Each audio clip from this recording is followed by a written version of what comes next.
Welcome back, Chappelle. All right. So, not going to be a ton of editing on this guy. Just going to kind of get straight into it. No more swiper, no swipings or anything like that. But, we're just going to kind of continue to push forward, and we're going to take this time to talk about now World War I, how it exactly started, exactly what direction it's going to go in, what the war itself is going to look like, and a lot of different other aspects like that. But really, really quick announcement before we get started any further. Just so you know, the following important dates are coming up on your screen. You have a test, your next test, on May the 5th if you're A and D period, and May the 6th if you're F period. Also, you have a short flip this weekend. That goes for everybody. Does that go for everybody? That goes for everybody.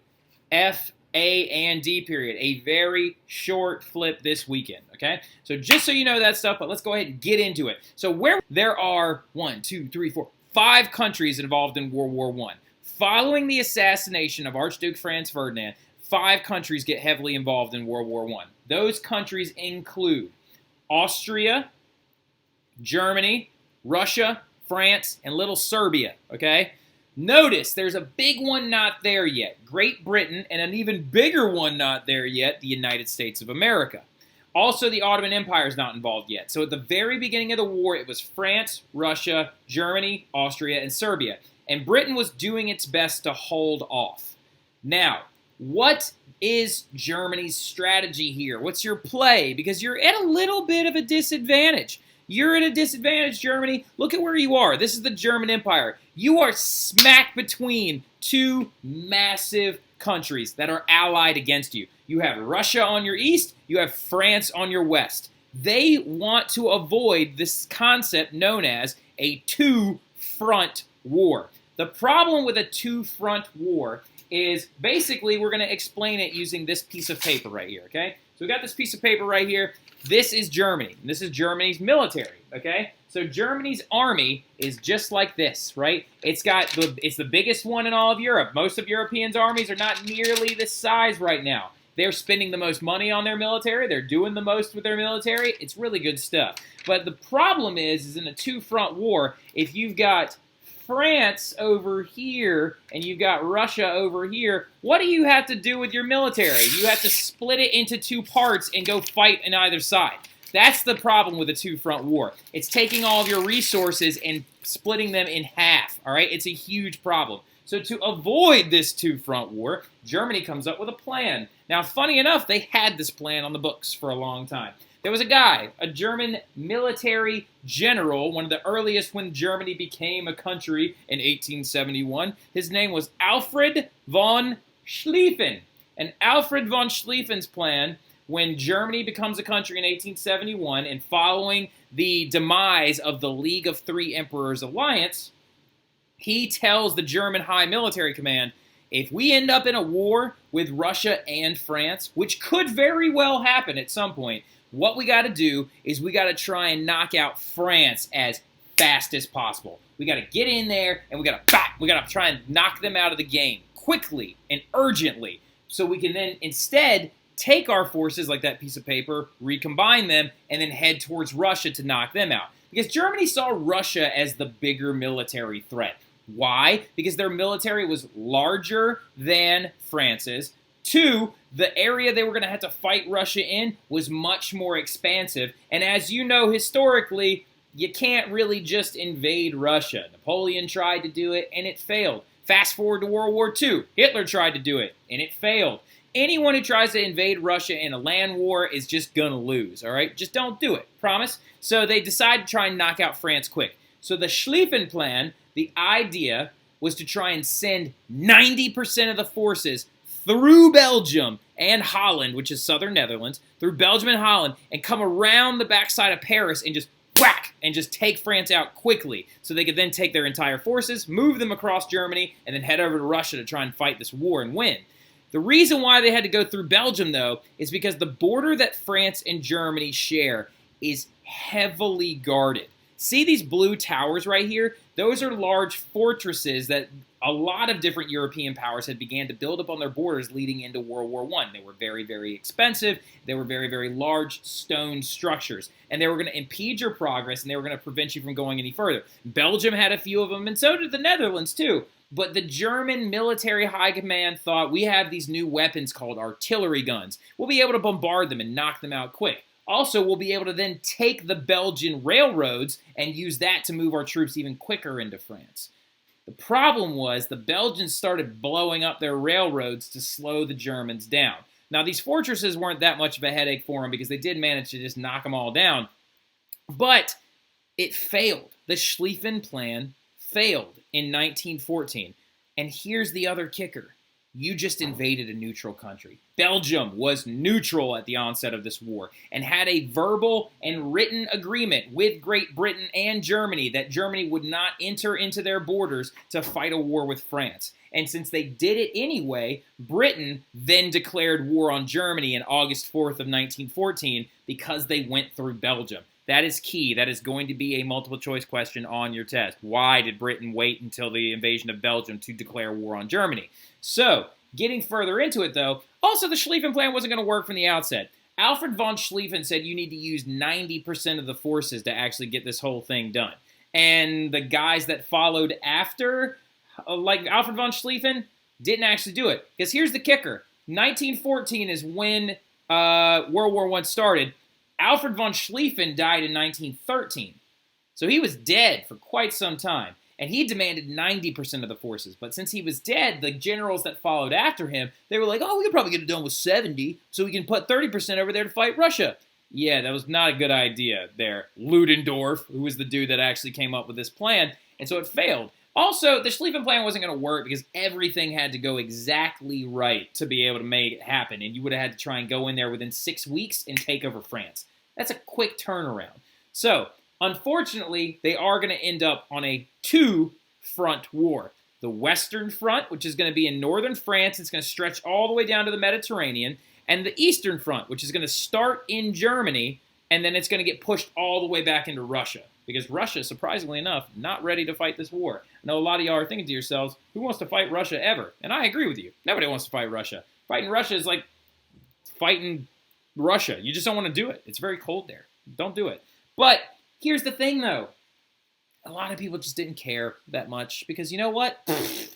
Don't worry. The war will be over by Christmas. Yeah, so let's talk about the onset of World War I real fast. What were the emotions of the people entering in World War I from these European countries? They were excited. They were amped, ready to go. They wanted to fight this war. They leapt willingly into it.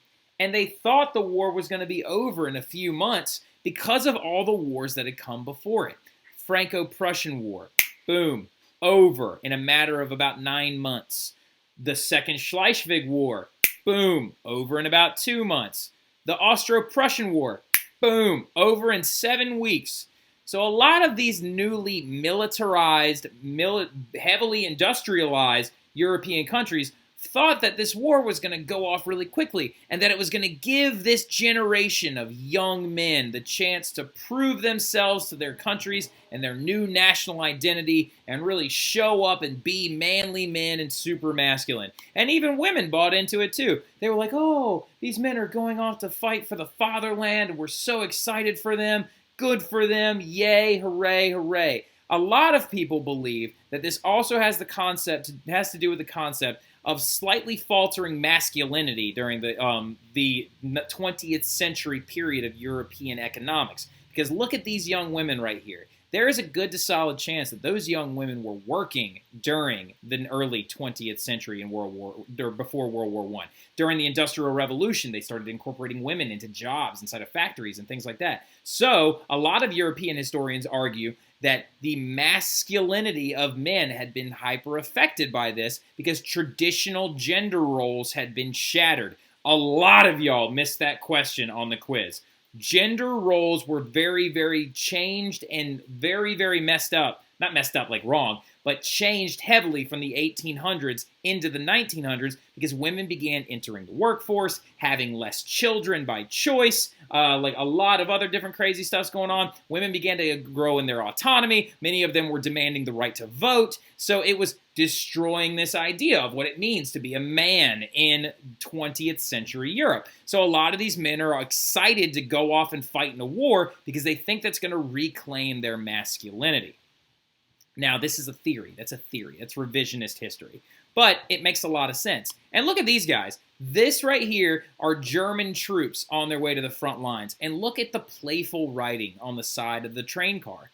Ausflug nach Paris means literally trip to Paris, or we're going on a trip to Paris. This is during the Schlieffen Plan, that they're heading into Paris to take it over real quick. And then I have no idea. I can't decipher what this says right here. But this literally says, fight me on the, and I just don't know what it is. And then right here, Auf Wiedersehen auf dem Boulevard. That literally means, like, goodbye on the boulevard, right? Like, so, now I don't know what boulevard means, but literally they're saying they're heading to France like they're going on a trip. They're going on a trip to just fight off some, to just fight some people. And, oh, I don't know, murder. You ever think about that with war? This is murder. Like, you're actually killing another person. It's ridiculous. And that person has a family and friends and a life, and then it's just like out, over, extinguished in the shadow of a doubt. Now, this is also going to be a new kind of war, though. War is going to drastically change. Remember what I said earlier? These people are going off to fight this war right now because they're like, yeah, it's going to be over by Christmas. It's only going to take like 6 months and we'll be done. They could not be any more wrong. It's absolutely ridiculous. World War I is going to be wildly different because let's take a second to talk about what war was like before World War I. War before World War I, you got different kinds of looking soldiers. You've got different battle tactics. I'm throwing some pictures up right here showing you some pictures of Napoleonic era wars and the Franco-Prussian wars. And as you can tell, the wars were very different. You, for the Napoleonic Wars, fought your entire war using single-shot muskets that would only fire one shot per every single time you pulled that trigger. And, like, you would have to reload it. And the best in the world could fire 2 shots per minute. Now, you also look at their uniforms. Look how bright and colorful and intense their uniforms are that they're wearing. This is going to change dramatically as well. We'll get to that here in a little bit, but look how bright and intense their uniforms are, showing their national pride because they want to be visible on the battlefield, showing that they know who is who and who's on their side and that they can easily find and take down the enemy because it's such close combat. It's in your face. Literally the combat's like right here. So as you can tell, oh, also, what are you riding into triumphant glory on during the wars that came before World War I? Oh, I don't know. A horse. I mean, like cavalry units were majorly still a factor before World War I. Not anymore, though. Not anymore. The Industrial Revolution and the militarization of countries in 20th century Europe is going to affect that. And World War I is going to be dominated mostly on the Western Front by a concept known as trench warfare, when opposing sides are going to sit in these ditches or trenches and attack each other across a big expanse of land in the middle. So you would have a trench, and this area in the middle known as no man's land. So trench line right here, no man's land here in the middle. And no man's land was covered in tons of obstacles, like barbed wire and down planes, dead bodies, that was a huge one, barbed wire and barbed wire and barbed wire. Oh, did I mention barbed wire? So, like, barbed wire is going to be one of the biggest defense mechanisms in this entire thing, which we'll get to here in a second when we talk about the trench lines and stuff. Now, but why, though? Why? Why are we digging trenches? Why are we doing this to each other? Mainly due to one massive invention, the Maxim machine gun. The machine gun is going to be the thing that pushes trench warfare. Because remember, how many rounds can a machine gun fire? 600 rounds per minute. A machine gun firing 600 rounds per minute, that means letting off 10 shots a second, means theoretically speaking, you could be killing 600 people per minute, right? And the firing rate of these devices made it so the only way to avoid them was to get beneath the line of fire. And how do you do that? You dig in. Digging in is what it's known as. Now, I'm not going to talk about the specific battles that make this happen like I do in my honors classes, but they ended up having to dig in because when the Schlieffen plan failed, and they failed to get all the way into France and all the way around the back side of them, the Germans had to retreat at one point. And when they retreated, they literally dug in. They took their trenches out, and they started digging. And a second ago, I said, well, how come they don't just, like, flank them on the other side? They tried to do that at one point. They kept trying to go, and then they would just dig their trench line further. And then this side would try to go, and then they would dig their trench line further. And so it ended up just growing and growing and growing. Write this down really quick. The Western Front trench would end up being 440 miles long.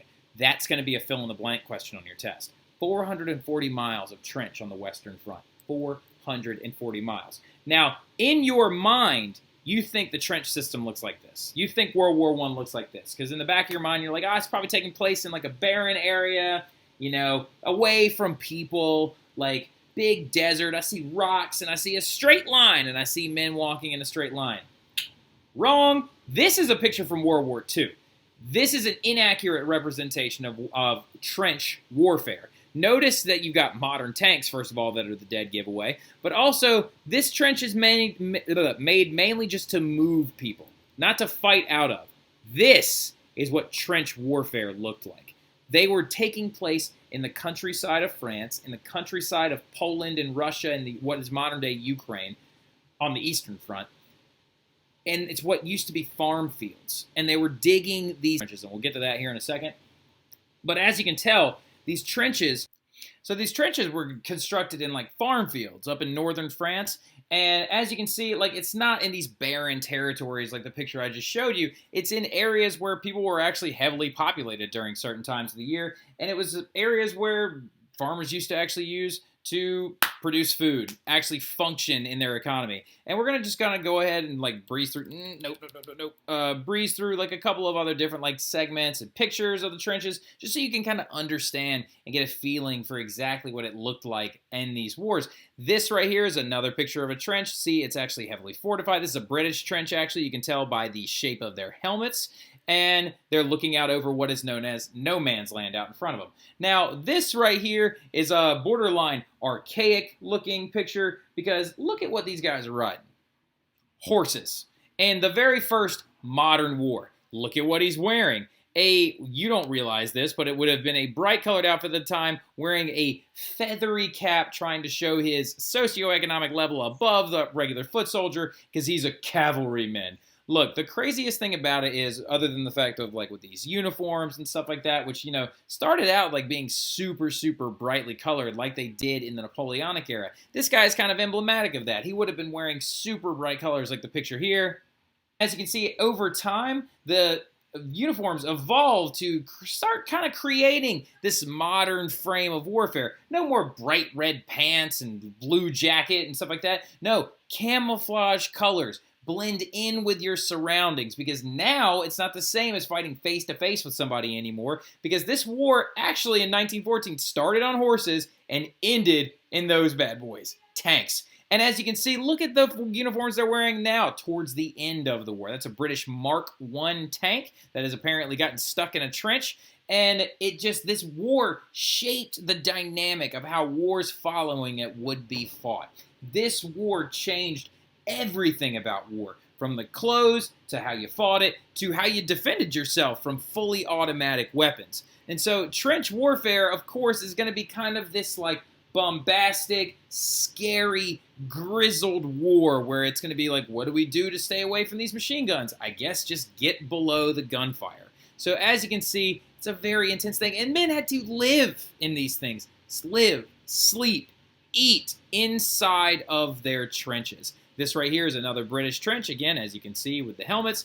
And it's a very, very tough life for these guys, all brought on by this invention, the Maxim machine gun. Well, technically not Maxim machine gun. That's a Vickers gun. It's actually the British version of a machine gun. And it's also just the same kind of thing, though. Water jacket on the outside, fully automatic. That one fires probably anywhere from 600 to 700 rounds per minute because they kept getting better and better as they went. The current ones today, I think, can fire somewhere in like 1,200 rounds per minute, like anti-miniguns and things like that. So all this trench warfare stuff brought on by that. Now, looking at another map of Europe, as you can see, this is what we started with. This is what we're going to end up with. A Western Front trench, again, that's 440 miles long, and an Eastern Front that's going to be 3 times to 2 times the size of the Western Front, because it's going to be massive. It's going to go from Poland all the way down through Eastern Russia and Western Russia, Eastern Germany, and go all the way around Austria-Hungary and into what is modern-day Ukraine, and then down into the Ottoman Empire. It's absolutely huge. And we don't know how long the Eastern Front was, because it wasn't as solidified as the Western Front. The Western Front was immovable, and we'll talk about that here in a minute when we talk about the Stalemate. But the Eastern Front was not as home to as much intense trench warfare. It was at home to a lot more scorched earth techniques, like full-on military engagements, fluid lines that would actually charge forward, get pushed back, things like that. It fluctuated a lot. Now, trench warfare was big in the West, but the reason why it wasn't as big in the East is mainly just because it's too expansive. The area is just too big. And I'll show you another map here in a second that kind of demonstrates that a little bit further. And at sometimes it was just too cold. Like the Eastern Front was dominated by like very hard winters, as we all know. Napoleon figured that out. Don't ever try to invade Russia on land. Guess who else figured that out? Hitler figured that out. Don't try to invade Russia on land. The cold winter will destroy your army, no questions asked. And it doesn't care either. It's going to do it without relent. The Ottoman powers are going to join the Central Powers in October of 1914 and begin their heavy involvement in it as well. And the Ottoman Empire being down here, okay? The Ottoman Empire is made up of the former Ottoman Empire and what is mostly modern-day Turkey, okay? The Ottoman Empire used to be massive. It used to be the biggest thing you could ever even think about. Absolutely huge. It used to expand all the way through North Africa, all the way up into the Balkan states up here, all the way into the modern day Middle East, and then all the way over to the east as far as Pakistan in certain time periods. So the Ottoman Empire, why are you just now getting involved, guys? Why is the Ottoman Empire coming into this war now when you're a failing state? Mainly just to defend some trade routes, particularly this area right here, known as the Dardanelles, and to keep their grip over the Middle East the best they can as their empire continues to wither and die. Now, of course, the Allies are going to involve themselves on that front as well. Sir Lawrence of Arabia is a very cool proponent and a very cool figure, but I don't have time to talk about all that stuff right now. But as you can see, look at how big the Eastern Front is. Look, all this right here is the Treaty of Brest-Litovsk. That's going to end the involvement for the Russians. But look where it started, right here on this red dotted line. And it's going to be pushed all the way back. Look how long that red dotted line is compared to this blue one right here, right? Very different dynamic, very different size, because the Western Front is going to be that dominated trench warfare, whereas the Eastern Front is not going to be fought in the same way. But the Western Front and the Eastern Front are going to both find themselves in one of these, a stalemate, which is also known as a deadlock, which neither side is really winning, okay? So a stalemate is kind of like these two enemies are just bombarding into each other constantly, just banging into each other relentlessly, and no one's really getting anywhere. No trenches are being moved backwards, really, and if you're moving forward or gaining territory like yards at a time. Yards, like 9 to 10 feet at a time. It's like a big success. You're only moving forward like barely. And a lot of it has to do with the dynamic of how trench warfare is fought. Because let's think about this for a second. What do these trenches look like? What do the fronts look like? Well, they're immovable, first of all. Look at this diagram of a trench. This is a trench like as if it was cut down the middle, so you can kind of get a look at what it actually looks like. Look at this trench right here. It is wood-sided, more than likely going to be a German trench, because the German trenches were much better well-made. We'll talk about that again here in a little bit. But look at the wooden boards, the step-up area. This thing would have been anywhere from 6 to 8 feet deep, and it's very well constructed. And to make it immovable, if you were to hypothetically gain access to your enemy's trench, it is a matter of time until the 440 miles long of reinforcements and the rest of them are going to come and oust you, kill you, and throw you out into no man's land as well. Because it's not a movable line. It's not like, oh, Red Rover, we're just going to push them backwards. No, they are literally dug in. And as you can see, they're very, very hard to take. Because think about it. You've got sandbag walls preventing you from being able to get up and over and also defending from water. You've got wire tangle. Oh, wait, barbed wire? Have we brought up barbed wire lately? So we got barbed wire that is actually going to prevent guys from getting close to your wire entanglement. And also not to mention the fact that you have a machine gun nest behind your trench that's going to shoot over top if somebody's actually trying to storm into your trench. These things are not going to be very easy to move. Also, they're sophisticated. It's not just a trench, it's an entire trench network. As you can see, there are multiple lines of trenches. It's like a spider web more than it is just a front line. So look at the trench first of all. Look how it's built in this like zigzag-like formation. There is a reason behind that. The reason why it's built in a formation like that is because it offers more defense to the men inside the trenches as well. This is very important. You will need to know this. This is a multiple choice question on your test. If, hypothetically, I was in this trench over here, and I stormed through no man's land, got through all this barbed wire and into my enemy's trench, and I had a machine gun with me, and I can just spray shots down the length of the trench, if the trench was straight, that'd be awesome for me, because nobody's going to come take me. But this trench bends every few yards and goes into corners. That way, the people that are trying to come take you out, all they have to do is hide behind this little area, and they're completely protected. If a grenade finds its way into the trench, they go behind this little area, boom, they're protected. So it's actually much more like a zigzag than it is a straight line. And then you had communication trenches that branched off of it, because you can't just if this is the ground level and the trench is down here, you can't just run up and then jump in the trench. You're going to get shot while you're above ground. So they had trenches that actually were dug to lead up to it, almost like a hallway in a sense. Then they had support trenches behind it where they would keep supplies and reserve troops. And then the big one in the back, the artillery battery, which is going to be one of the most important weapons that we actually talk about in this entire warscape, due to the fact that it cost the most amount of lives, and it was believed by the generals to be the most important weapon in this entire war, the artillery gun. And we'll talk about it in more depth a little bit later and kind of give you a picture of what it is, what it looks like, stuff like that. This is another great diagram of what the trenches look like. If you want to go back and take some screenshots of that stuff and throw it into your notes, that is completely fine. I highly recommend it. This one right here is a very in-depth, very detailed outlook on the trench diagrams themselves. As you can see, it's an entire trench network. There's our artillery battery in the back, reserve trench, support trench. You've got machine guns that can fire over top of them into no man's land.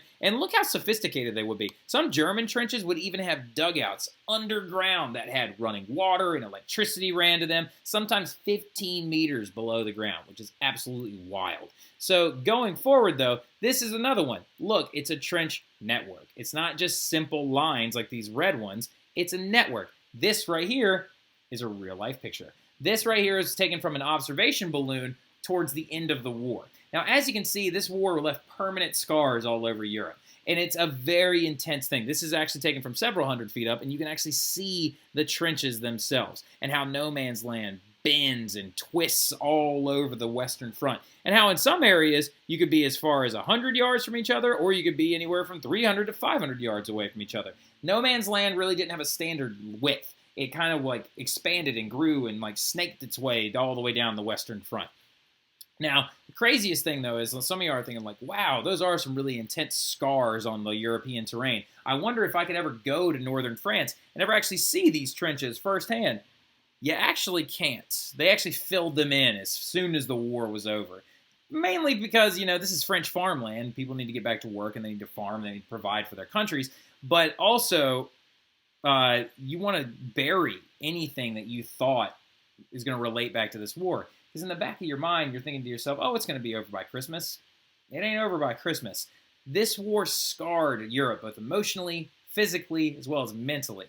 And then looking at this entire schematic, when they were digging and filling all these things back in so that life could continue after the war was over, they left a lot of stuff out there. A lot of unexploded artillery shells, a lot of unexploded mines, and a lot of dangerous weapons were left out there. So if you, to this day in northern France, have to call the French Foreign Ministry to send a tractor out to your house to dig into the dirt to make sure you don't blow yourself up on accident, just in case. If you wanted to dig a field and make a garden, you got to call them up and be like, hey, want to come check for artillery shells for me, please? That are over 100 years old.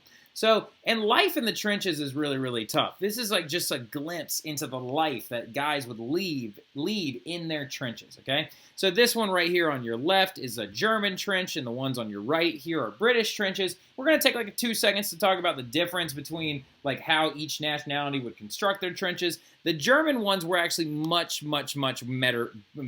better made, okay? So the German ones, first of all, the reason why they were better made, one, because they were there first. The Germans were the first ones to dig the trenches because when they retreated in some of the earliest battles where machine guns were deployed and they were forced back in the Schlieffen Plan, they were the first ones to dig in and create their trenches. So they took time on them. They actually created wood siding, a lot of wooden planks, even step-ups, so it was a little bit more efficient. And they're also going to create even dugouts inside of them so that the soldiers, while they're at the front, could lay down, relax, and actually sleep up there as well if they actually needed to. Actually, you can see this guy is about to pass out right there. And then they would put barbed wire entanglements in front of them, even dig out small slots for rifles to sit inside of them so their heads wouldn't come up over, exposing them to gunfire. So the German ones were much better well made. And like I said, some dugouts even had running water and electricity. Now these were the British trenches. The British and the Allied trenches, again, keying off that entire idea of it'll be over by Christmas. They didn't take as much time to develop their trenches as the Germans did. You've got earth sides and no wooden floors and no foreseeable dugouts in this general area, and they would fill with water all the time, and they would degrade, and then they would have small little cave-ins, and it was a very, very, very, very hard existence inside the Allied trenches. This one down here, as you can see, dirt sides, very deep on this one, no really foreseeable structure to it, and again, a lot of it has to do with the fact that the British troops thought that the war was around the corner the end of the war was around the corner at any minute all the time. So they just didn't take the same amount of time to actually build theirs in. Also, a lot of historians believe that the Germans had their backs to their home country. So they were attacking into France. So they created a trench network that was almost immovable to prevent them from being pushed back into Germany. So anyway, there are 3 different phases of life when you're talking about living in the trenches. You had your at-front duties. I'm going to go ahead and get to what the at-front means and zoom in, and I'm going to move myself real quick so you can kind of pause this real fast and jot all this down and then listen to it with me if you want, but I'm going to be moving quick through this slide. So you might want to pause, jot this down, and then kind of come back and listen to me a little bit. But there are 3 different phases of life when it comes to living in the trenches. You've got your at-the-front duties, which can last anywhere from 1 to 2 weeks, which is where you're actively fighting. That's when you're up front in the front line trench fighting over no man's land and trying to actually deal devastation and kill the opposing enemy. Then you have your at-rest period, which would last usually about the same amount of time. And I put rest in quotes because sometimes you were not even resting. And then sometimes you would actually rotate on leave is what it's called. Now notice I said that word rotate because the way it would work is, let's say hypothetically myself, Mr. Wooderson, and Mr. Mathern are rotating through the front lines. If Mr. Mathern had been there for about a week already, then Mr. Wooderson was there for a few days, I would rotate up, Mr. Mathern would leave, and then Mr. Mathern, after he was done at rest, would come up, then Mr. Wooderson would leave, and you would literally rotate through.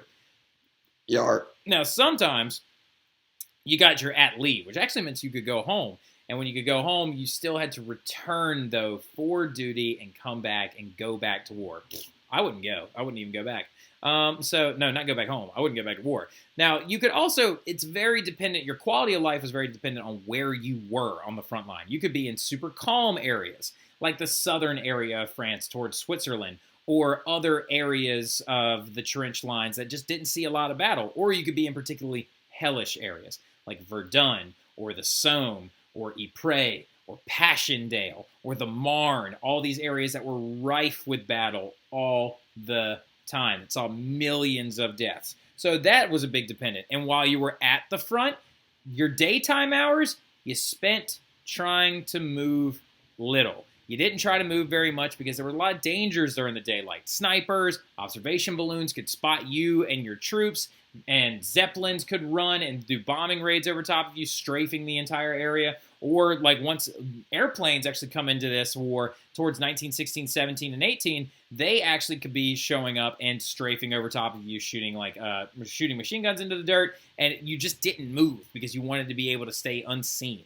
Boredom was a big problem in the trenches as well. You were waiting around a lot during the daylight hours, sleeping, eating if you could. Now, what they were eating, a lot of canned meats, military rations, breads if it was available, animal meat if they could find it, dead horses, livestock if it got shot. The problem was you had to beat one animal to the other dead animals, the rats. There were rats everywhere in the trenches, absolutely everywhere. And they didn't eat the rats. That's a common myth. A lot of people will be like, oh yeah, they probably had to eat rats. I'm not saying it never happened because I'm not speaking for an entire millions of people involved in a war, but you just didn't do it normally because rats carry disease and they're gross, and they also spent a lot of time going out into no man's land and eating the bodies of humans. Not people eating humans. The rats would go out after big battles and they would eat the people that had died out in there. Some soldiers say that there wrote accounts of rats waddling back to the trenches because they were full of like human meat. Or they would say they would be sleeping during the daytime and you could feel a rat crawling all over you trying to find your food and steal it from you. And that's... Now, nighttime is where you did a lot of your actual work when you were at the front line. You had a lot of troop movements, patrols, surprise attacks if you could. Flares would be set off, and you would usually sometimes try to storm no man's land and get into the other side's trench. But a lot of nighttime patrols particularly, and also watching the front to make sure that other groups weren't coming to do reconnaissance on you or cut your barbed wire. And most attacks, though, when you had daytime attacks, most of them down here were prepared for weeks at a time. Your generals were sitting there planning them for long hours, for weeks at a time, and sometimes they would only actually usually last a few hours. Like the Somme is a really, really good example where Douglas Haig planned for a 5-hour bombardment using artillery shells and wasted millions of shells to try and destroy barbed wire entanglements by the Germans, and didn't even work. But here's a couple of pictures of guys living their lives at the front. This right here is a German corporal distributing the wine ration for the day because the French soldiers got a ration of wine every single day. Here are some British in tan and French in blue soldiers practicing their language skills. The British one's learning French, the French one's learning English so they could communicate with each other. Right here in a French trench is a barber actually cutting the hair of some of the soldiers, trying to keep them clean and just provide them some simple ideas of home. And of course, here are some British guys right here taking a sleep, taking a nap during the daytime, except this guy who's looking straight into the camera, which is really, really awkward. Now, then you had your at-rest time, which if you were lucky to rest, fantastic. But usually you were completing hard labor or fixing communication trenches or supply trenches or building something. Right here are French soldiers actually building a footbridge over a river, and right here are some other French soldiers digging a trench out after it was subject to a small explosion. So at rest, you were lucky to get rest. At rest is what I'm getting at. Now, the disease that you could get inside the trenches is also grotesque. The trenches were disgusting. Look at the number of rats in these trenches. These are the French soldiers showing off their kills of rats. Now, they're not going to eat them. They're just holding them up there like, oh, look what we did. We're killing these little vermin that are all over the place. Look how big they are, too. Like a house cat. Now, I counted those earlier. I got up to like 50-something and quit. So also the trenches were full of water all the time. Very waterlogged, muddy bottoms, very, very disgusting. And think about it. You've got rats living in there, people living in there, and now you got water mixing all that together. You could easily contract things like trench fever, trench foot, typhoid, or the flu. Now, trench fever you would get from these little critters right here. Body louse, or lice, that would usually come from the rats onto people, bite you, and then they would regurgitate bacteria that was multiplying and living inside of their stomachs into you, giving you what was known as trench fever. Now, trench foot came from these conditions. When your shoes would get wet and your socks would get wet and soldiers would not change them or wash them often enough, bacteria would get infested in the soldiers' feet and lead to necrotic flesh and their like tissue, feet, and toes needing to be amputated. Like this one right here, it's a particularly bad case. This guy's already lost all of his toes and is going to end up losing the big, and the other one, right, this piggy and this piggy are going to end up going to see the doctor here in a little bit, which is absolutely disgusting. And this right here is a British foot inspection day. And as you can see, this guy needs to go to the hospital because his foot is black. It's disgusting. Trench foot could be a bad day for everybody. Now, it wasn't fighting all the time. Not all the time. There were intermittent periods of like armistices or truces that would be called in demonstration of meetings and things like that. But one of the craziest ones, because I didn't want to kind of bog you down with like, oh, it was hellacious all the time, and it was the worst. One event was absolutely crazy, and it was when like the soldiers began to adopt this live and let live aspect. Towards the end of 1914, in December of 1914, a lot of the troops' morale was very low. Because remember, it was supposed to be over by now.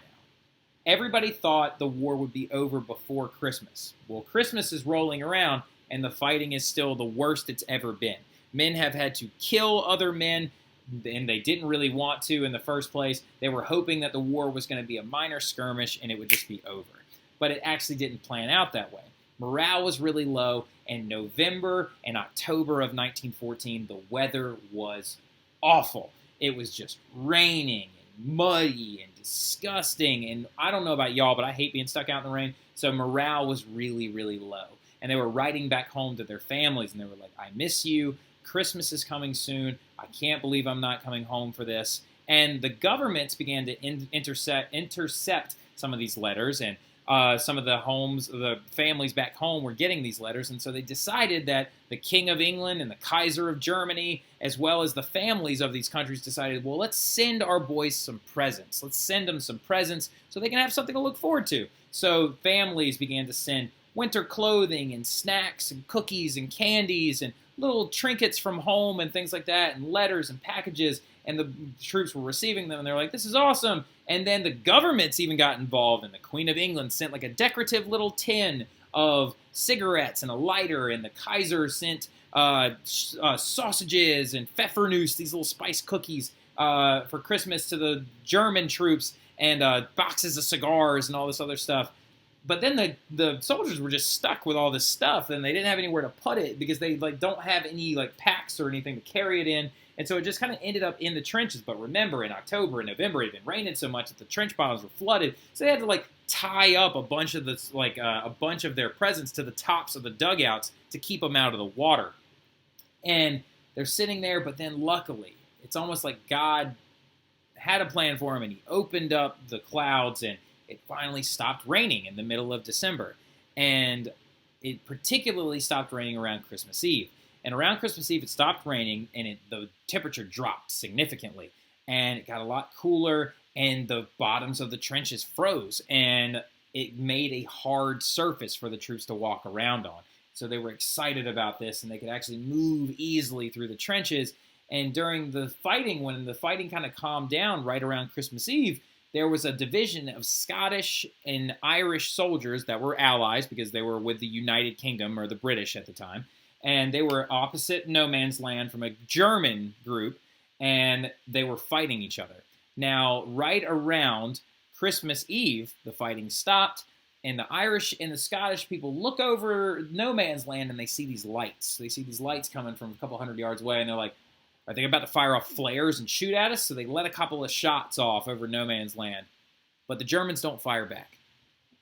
Because it turns out it wasn't flares that the Germans were putting up to try and attack them. The Germans were putting up little Christmas trees. And they could see the lights from the candles next to the Christmas trees from the other end of no man's land. And softly over no man's land, they heard a noise. And it was Stille Nacht, Heilige Nacht, which is Silent Night, Holy Night in German. The Germans were singing Christmas carols. And so the Irish, the Scottish, and the British guys started singing back to them. And on certain spots all over the Western Front, guys put their weapons down, and they walked out into no man's land against orders. For days before this, there was orders from generals and captains and officers saying that don't fraternize with the enemy. It's Christmas, but we're still fighting. And so they, against their orders, got up out of their trenches and went out into no man's land to exchange gifts that they had got from home and their governments with their enemies. German men and Scottish men and British men and French men. They sang songs together. They played soccer together. And one of the most beautiful things I've ever heard of before is they buried their dead in common graves. They went out into no man's land, and they gathered up the dead, and they dug large graves, and they buried German men and French men and Irish men and Scottish men and British men all together in the same graves. and they held masses for them. And during these soccer games, apparently there was an incident where some Scottish guys were wearing kilts while they were playing, and they kept blowing up, and the Germans thought it was hilarious. There was even a German barber out there giving haircuts in no man's land, and some lieutenants even came out, and they were exchanging gifts with each other and lighting cigarettes and hanging out and singing and enjoying their time together. And we actually have pictures from it, and it's an amazing thing that people can put down their arms for a small period of time. And this only ever happened once. The Christmas Truce only happened in the first Christmas of the war in 1914. And it's just sad that it couldn't always keep going, because remember, not all people participated. Many people thought, oh, this is wrong, this is against war, which is so annoying. And it's a lot of officers and non-commissioned officers that were doing this.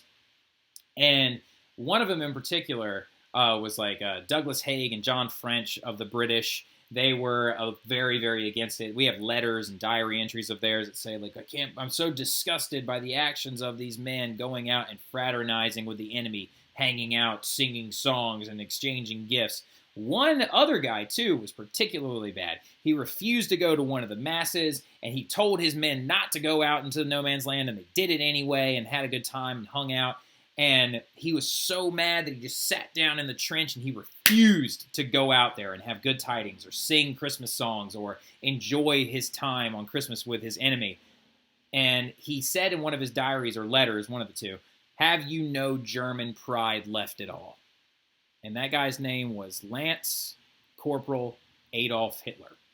And on that note, I'll leave you with that. I'll talk to you guys later. Y'all have a good one.